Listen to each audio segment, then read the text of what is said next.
de Chile confirmó estar al tanto de la información. For millions of viewers in Latin America and the United States, Patricia Janiot was the face of news in Espanol, whether on Telemundo, CNN, or Univision. In war zones, natural disasters, or holding dictators accountable, her broadcast transcended barriers. She obviously is Colombian, has lived in the United States for years, is bilingual. She may speak additional languages I'm unaware of. But she's one of these people that easily crosses the cultural spectrum. She's used to speaking to people, across the social divide.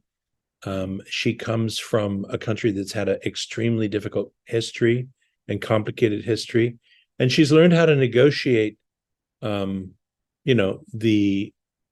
the wrinkles, you could say, in the relationships that are inherent in the relationship between the United States and its immediate neighbors and vice versa. Patricia was born in Colombia, received degrees from universities in Bogota and Cambridge before starting her career on Colombian radio and quickly making the hop to TV. For more than a quarter century, she was relentless in her pursuit of interviews with newsmakers both celebrated and notorious.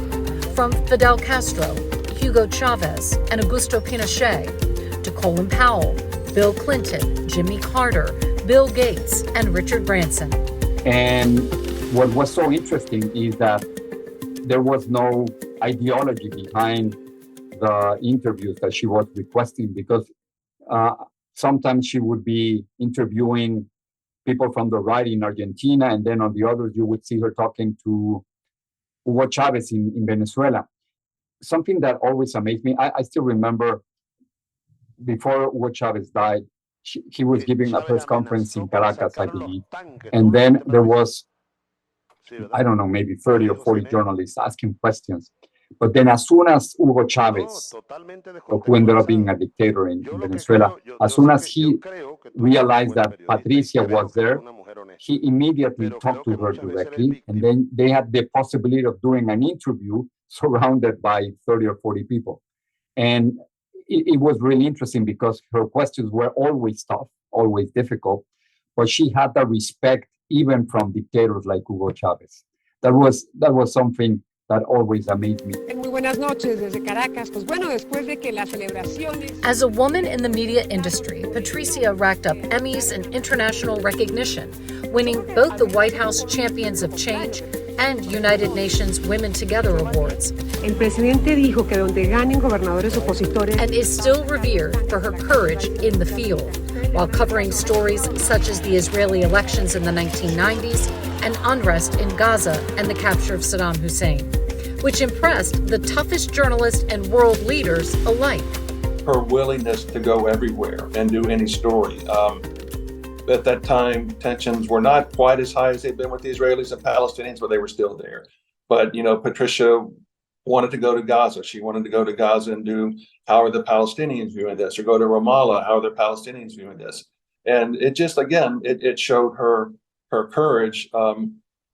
One story that didn't end so well, unfortunately, I was in Baghdad when they got Saddam Hussein, and yet again, they sent Patricia over to do the story. Well, it was incredibly difficult to get in to Baghdad. It was just very dangerous. So you could either drive from Jordan, which was a long journey that was fraught with peril, or you could fly to the airport, and getting from the airport to the workspace was fraught with peril. So, but yet again, she flew in, sat at the airport, I think for 2 or 3 days. Security deemed it not safe, and it wasn't safe. So she unfortunately had to turn back. But she stayed for 3 days at an airport trying to get in. I mean, she had determination to try to get in. Thanks to CNN and to CNN in Espanol. Thanks so much. This is fantastic. Now retired from newsroom, Patricia Janiot spends time with family and keeps up with her global audience through her YouTube channel. Her impact has set the pace for the future of women in journalism. I would like to add my voice of recognition to Patricia Janiot and congratulate her for being included in the Atlanta Press Club Hall of Fame. I have been a journalist all my life, and also a public figure, former president of Colombia. And I've known Patricia as a journalist and as a public figure. And I can say that she deserves to be in this Hall of Fame because she is a great journalist, always seeking the truth, always very objective, and she has this ability to maintain a certain distance that makes her much more credible and allows her not to be influenced by social media and all the pressures that every journalist has to bear with today. So, Patricia, congratulations. You deserve this recognition, and all Colombians are very proud of you. The Atlanta Press Club is proud to induct Patricia Janiot into the Atlanta Press Club Hall of Fame.